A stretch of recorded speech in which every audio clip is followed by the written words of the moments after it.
السلام علیکم۔ S D grammar school جماعت ہفتم مضمون اردو سبق نمبر 7 عنوان وطن کا سجیلا جوان نشان حیدر۔ بچوں صفحہ نمبر 39 کھولیے، سبق کی بلند خوانی کیجیے اور اس خلاصے کو اپنی کاپی میں تحریر کیجیے۔ خلاصہ: میجر شبیر شریف 28 اپریل 1943 میں کجاہ میں میجر محمد شریف کے یہاں پیدا ہوئے۔ آپ نہایت ذہین اور حاضر دماغ تھے۔ میجر شبیر نے 19 اپریل 1965 کو پاکستان ملٹری اکیڈمی کاکول سے کمیشن حاصل کیا اور پھر 7 سال تک پاک فوج میں مختلف حیثیتوں سے اپنی خدمات انجام دیتے رہے۔ 1965 کی جنگ میں بھی انہوں نے اپنی بہادری اور جواں مردی کے جوہر دکھائے۔ 1971 کی جنگ میں بھارتی چوکی جھانگھر کو تہس نہس کر کے نہایت جوش سے آگے بڑھ رہے تھے کہ اچانک دشمن کا ایک گولہ سینے پہ آیا اور ان کا سینہ چیرتے ہوئے چلا گیا۔ میجر شبیر شریف شہید کی جرأت اور حوصلہ مندی نے بہادری کی ایک نئی داستان رقم کی۔ یقیناً ایسے بہادر سپوت قوم کا فخر ہیں۔ شہید کی جو موت ہے وہ قوم کی حیات ہے، شہید کی جو موت ہے وہ قوم کی حیات ہے، میں ہوں شہید میرے ساتھ ساری کائنات ہے۔ درج ذیل الفاظ کے معنی کاپی میں تحریر کیجیے۔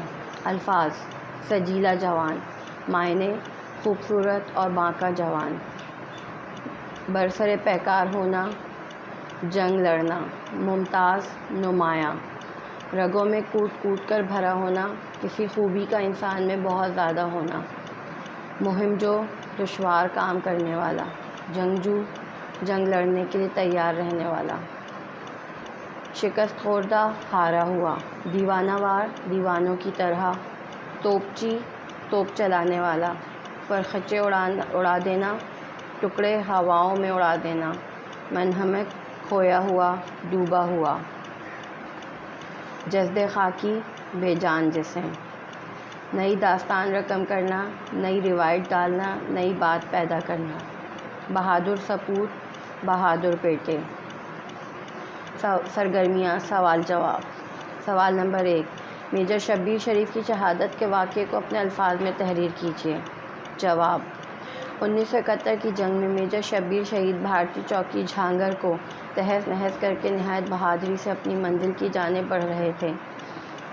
جھانگھر کی چوکی جو دشمن کی آخری امید تھی، اب مسلمان سپاہیوں کے قبضے میں آ چکی تھی۔ پاک فوج کے مٹھی بھر جوانوں سے شکست خوردہ دشمن نے دیوانہ وار حملہ کرنا شروع کر دیا۔ میجر شبیر نے جب دشمن کے حملوں کا زور دیکھا تو ایک توپچی کی جگہ خود سنبھال لی اور دشمن پر کئی حملے کر کے دشمن کے ٹینکوں کے پرخچے اڑا دیے۔ اپنے فرض میں اس درجہ منہمک تھے کہ ایک دشمن کا گولہ سامنے سے آیا اور ان کا سینہ چیرتے ہوئے نکل گیا اور آپ نے جام شہادت نوش کیا۔ کتاب کا کام: صفحہ نمبر 42 میں سوال نمبر 1 کے باقی سوالات کے جوابات کاپی میں مکمل کیجیے۔ صفحہ نمبر 42 میں سوال نمبر 2 کاپی میں مکمل کیجیے۔ صفحہ نمبر 44 میں سوال نمبر 4 کتابچہ مکمل کیجیے۔ قواعد: اسم صوت کی تعریف۔ اسم صوت وہ اسم ہے جو کسی جاندار اور غیر جاندار کی آواز کو ظاہر کرے، جیسے سبق میں ٹھک ٹھک اور دھک دھک کے اسماء صوت استعمال ہوئے ہیں، جو بالترتیب دروازے کی دستک اور دل کی دھڑکن کی آوازیں ہیں۔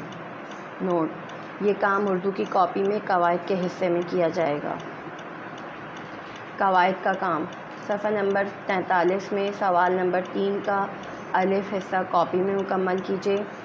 صفحہ نمبر 43 میں سوال نمبر 3 کا ب حصہ کتاب میں مکمل کیجیے۔ بچوں، ہمارا آج کا عنوان یہیں پر اختتام پذیر ہوتا ہے۔ نیکسٹ سلائیڈ میں پھر ملاقات ہوگی، تب تک کے لیے اللہ حافظ۔ Stay home, stay safe.